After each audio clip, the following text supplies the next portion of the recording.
आज हम काफ़ी दिन से सोचत रहनी है कि सेब के अइसन रेसिपी बनावल जाए जौन बच्चा भी खा सके और बड़ा भी। काहे कि यस के सेब पसंद ना हटे और ए वजह से हम सेब के अलग-अलग रेसिपी बना के ट्राई कइले बानी फ्रेंड्स। आज कुछ अलग ही अंदाज में बनइले बानी।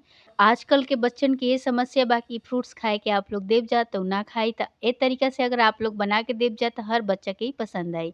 त हम आ गइल बानी किचन में फ्रेंड्स और सेब लेले बानी 3 गो हम बड़ा साइज़ के, आप लोग देख सकेनी जा। और इस सेब की एगो ख़ासियत बा फ्रेंड्स कि बच्चा लोग ना खा सकेला, आप लोग काट के देनी जा, चाहे छील के, चाहे बहुत सारा ट्राई करेनी जा कि सेब खा सके, तो बच्चा फ्रूट्स ना खालन। त ए तरीका से अगर हम जौन तरीका से रेसिपी बनइले बानी आज के, अगर आप लोग भी बनाइब जा फ्रेंड, त आप लोग के भी घर में बच्चा खा सकेलन स और बड़ा भी इस रेसिपी के खा सकेला। त सबसे पहले हम 3 गो सेब लेले बानी, आप लोग देख सकेनी जा बड़ा साइज़ के सेब बा। त एकरा का कइल जाई कि छीलनी से पहले एकर छिलका उतार लिहल जी। त एइजा देख सकेनी जा फ्रेंड्स, हम पहले छिलका एके उतार लेतानी। एही तरीका से हमनी के सारा छिलनी के छिलका उतार के रख लिहल जी। त हम काफ़ी ट्राई करेनी कि यस सेब खा लें और यस के हम देत रहेनी खाए के, तो फिर ना खालन, ए वजह से त एही तरीका से हम कुछ अलग-अलग तरीका में सेब के चाहे बाकी जौन फ्रूट्स बा ओकरा के कुछ रेसिपी बना के देत रहनी, जौना के यस के अच्छा भी लागेला और बाहर की चीज़ खाइल थोड़ा-सा कम कर देलन। त आप लोग भी ट्राई कर सकेनी जा फ्रेंड्स घर में। अगर आप लोग के बच्चा होखन स त आप लोग भी ए तरीका के रेसिपी बना के दे सकेनी जा। और जैम, बर्गर, बाकी सब पिज़्ज़ा वगैरह सब खाता लो बच्चा, तो इससे का होई कि अनहेल्दी हो जाई साथ ही। और बाहर के फ़ास्ट फूड खइला से फ्रेंड्स बहुत सारा फैट भी जम सकेला और साथ ही में बहुत सारा बीमारी भी हो सकेला। तो ए वजह से आप लोग घर पे आप लोग भी हमरा तरीका से बच्चन के हेल्दी-हेल्दी खाना खिला सकेनी जा ए तरीका से। तो सबसे पहले हम देख सकेनी जा छोटा-छोटा टुकड़ा में सेब के काट लेवे के बा। एही तरीका से आप लोग भी काट लेब जा। तो एकदम बारीक हमनी के काट लेवे के बा सेब के। त एइजा हम सारा सेब एही तरीका से कटिंग करके रख लेले बानी। तो देखिए फ्रेंड्स, यही तरीका से हम सारा सेब के कटिंग कर लेले बानी। और बीच से जौन एकर बीज बा एके निकाल के फेंक देवे के बाटे, आप लोग देख सकेनी जा। तो सारा सेब के यही तरीका से कटिंग कर लेब जा आप लोग भी छोटा-छोटा साइज़ में। कद्दूकस भी कर सकेनी जा, अगर आप लोग के ऐसे काटे के ना मन करे तो आप लोग छोटा-छोटा साइज़ में चाहे चाकू से चाहे पँसुल से भी आप लोग आसान तरीका से कटिंग कर सकेनी जा। और ये देखिए फ्रेंड्स, सारा सेब हम काट लेले बानी आप लोग से बात करते-करते। तो यही तरीका से आप लोग भी कटिंग कर लेब जा। और बाकी जौन एकर बीज बा हम निकाल के फेंक देतनी और जौन छिलका अच्छा तरीका से नइखे साफ ओइ लोग के भी हम साफ कर लेले बानी।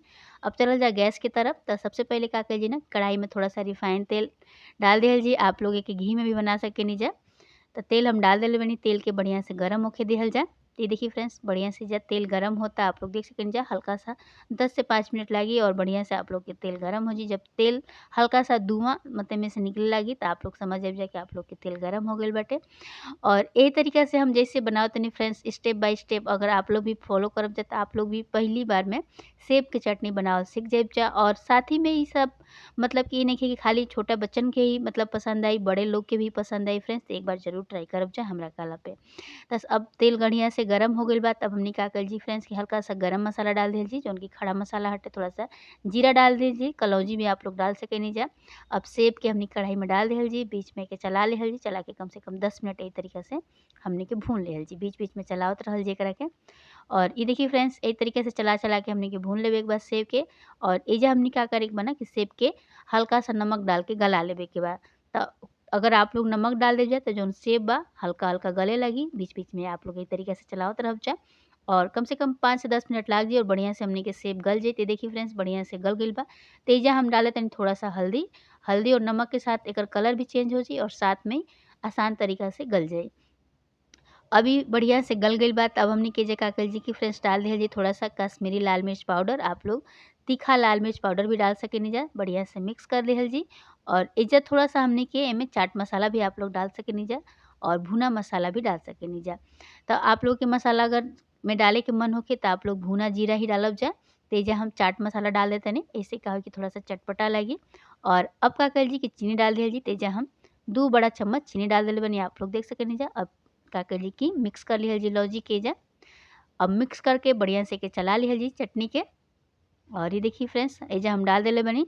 अब का कइल जी कि हमनी के एगो छोटा जैसे गुड़ के जौन पिंडिया होला ओके डाल दिहल जी। अब सारा चीज़ के बढ़िया से मिक्स कर लिहल जी और कम से कम 10 से 15 मिनट एकरा के धीमा आँच पे पका दिहल जी। अब ये देखिए फ्रेंड्स, चटनी हमनी के पूरा तरीका से बन के तैयार हो गइल बा। त एइजा हम बारीक काटल एइजा नारियल डाल देतानी और ई साथ में हम एइजा किशमिश भी डाल देनी है। आप लोग अपना पसंद के ड्राई फ्रूट्स डाल सकेनी जा, काहे कि बच्चन खातिर बनावतनी जा। जितना भी एमे हेल्दी चीज़ डाल सकेनी जा वो सब शरीर खातिर फ़ायदेमंद ही होई फ्रेंड्स। और घर के बनल चीज़ त आप लोग पता ही कितना अच्छा होला। बाहर के मार्केट से बाकी सब जैम वगैरह सब खाइला से बढ़िया बा कि आप लोग घर ही पे बना के बच्चन के दी जा। ऐसे का होई कि सेहत भी अच्छा रही और घर पे अच्छा चीज़ भी मिल सकेला और मिलावटी चीज़ से बचल जा सकेला। त आप लोग ज़रूर ट्राई करब जा फ्रेंड्स। तो ये देखिए चटनी बन के जा तैयार हो गइल बा। और अब का करिए फ्रेंड्स कि जब बढ़िया से चटनी बन जाई तब एजा हमनी के गैस के बंद कर दिहल जाई। आप लोग एमे थोड़ा-सा काला नमक भी डाल सकेनी जा। ऐसे का होई कि टेस्ट बढ़ जाई। एजा हम सादा नमक ही डलले बानी। अब एगो प्लेट में आप लोग के हम निकाल के दिखावत तनी फ्रेंड्स। तो देखिए चटनी के हम निकाल लेतनी। और ये देखिए फ्रेंड्स कितना अच्छा कलर आइल बाटे, बहुत ही सुंदर देखे में लागता और मुँह में एकदम से पानी आवता। तो आप लोग के रोटी पराठा के साथ खा सकेनी जा। आप लोग चाहे ब्रेड में भी जैम की जगह पे के लगा के आप लोग खा सकेनी जा फ्रेंड्स, बहुत ही टेस्टी लागी। तो एक बार ज़रूर ट्राई करब जा हमरा कहला पे। और ये देखिए फ्रेंड्स हमनी के सेब के गरमा-गरम चटनी बन के तैयार हो चुकल बा, बहुत ही अच्छा बनल बा फ्रेंड्स। तो अगर आज की रेसिपी पसंद आइल होखे तब प्लीज़ लाइक, शेयर और सब्सक्राइब कइल मत भूलब जा। तब तक खातिर बाय-बाय। फिर मिलल जी काल एगो नया वीडियो के साथ।